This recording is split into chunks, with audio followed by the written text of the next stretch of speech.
लहानपणी आपण एक गाणं गायचं, ये रे ये रे पावसा तुला देतो पैसा. आता हेच गाणं थोडं वेगळ्या पद्धतीने आपल्याला गावं लागणार आहे. ये रे ये रे पावसा तुझ्याकडूनच घेतो पैसा. कसा तो पाहूयात या स्पेशल रिपोर्टमध्ये.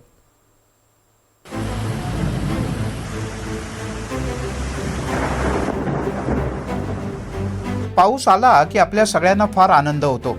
यावर्षी ऊन जरा जास्तच असल्यानं पावसाची सगळेच जण आतुरतेनं वाट पाहत आहेत. आतापर्यंत पिकांना संजीवनी देणारा हा पाऊस आता खिशाला सुद्धा संजीवनी मिळवून देणार आहे. कारण आता पावसावर अधिकृतपणे सट्टा लावता येणार आहे. तांत्रिक भाषेत इथे सट्टा शब्द वापरत नाहीत तर त्याला कॉन्ट्रॅक्ट म्हणतात. आणि या कॉन्ट्रॅक्टसाठी पैसे लावणाऱ्यांना पाऊस जास्त झाला तरी पैसे मिळतील, कमी पडला तरीही पैसे मिळतील. NCEDXनं रेन मुंबई नावानं एक डेरिव्हेटिव्ह बाजारात आणायचं ठरवलंय. पावसाशी निगडीत कॉन्ट्रॅक्ट पद्धती असल्याचं हे जगातलं पहिलंच उदाहरण आहे. पाऊस म्हणजे चिखळ, पाऊस म्हणजे कटकट असा वाचणाऱ्या गुंतवणूकदारांना यंदाचा पाऊस हवासा वाटेल.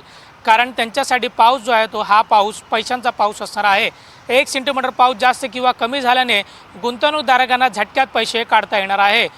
चहा भजी खात कट्ट्यावर बसून सट्टा लावणाऱ्या मृदगंधाप्रमाणे पैसा क्रेडिट झाल्याची टिंगटिंग ही सुखावणारी असणार आहे. रेन फ्युचर्स ही संकल्पना काय आहे ते जाणून घेऊयात. भारतात पाऊस हा बेभरवशी आहे. हे कॉन्ट्रॅक्ट एका विम्यासारखं आहे.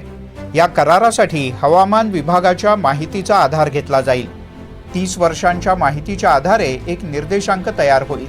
एका मर्यादेपेक्षा पाऊस कमी किंवा जास्त झाला तर त्यानुसार पैसे मिळतील. मात्र हा सट्टा किंवा कॉन्ट्रॅक्ट छोट्या गुंतवणूकदारांसाठी नाही.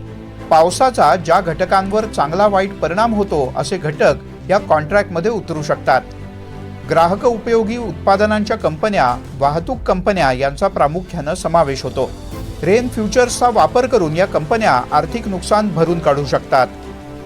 मुळात तुम्ही एकंदरीत हवामान खात्याचा आपला पास्ट अनुभव किंवा आत्ता जे काही अनसर्टनिटी आपल्याला हवामानात दिसून येते, याच्यामध्ये पावसावर डिपेंड राहून ट्रेड करणं हा थोडासा ट्रिकी पार्ट वाटतो. आपलं इक्विटी मार्केटच एवढं खरं मोठं आहे की अशा नवीन प्रयोगामध्ये हात घालण्यापूर्वी लोकांनी थोडं हे जाणून घेणं खूप गरजेचं आहे. हा प्लॅटफॉर्म साधारणतः नेहमीसारखाच कमोडिटीमध्ये असतो तसाच असेल. सर्टन महिन्याचं कॉन्ट्रॅक्ट असेल, त्याच्यावर एक सर्टन प्रीमियम घेतला जाईल आणि मग त्याच्यावरती त्याचं इंडेक्सेशन केलं जाईल. त्यात त्यांनी सांगितलं की त्यांनी गेल्या 20 वर्षाचा सगळा हिस्ट्री आणि अल्गोरिदम बेसवरती आणि आणखी काही टेक्नॉलॉजी स्टॅटिस्टिकवरती या सगळ्या डेटाबेस बनवलेला आणि त्याच्यावरती हे मेकॅनिझम चालणार आहे. हा एक थोडा एक नवीन प्रकार आहे, पण तो पिरियडिकल आहे. त्यामुळे त्याच्यात कितपत काम करायचं हे आपल्याला फार विचार करून करायला लागेल.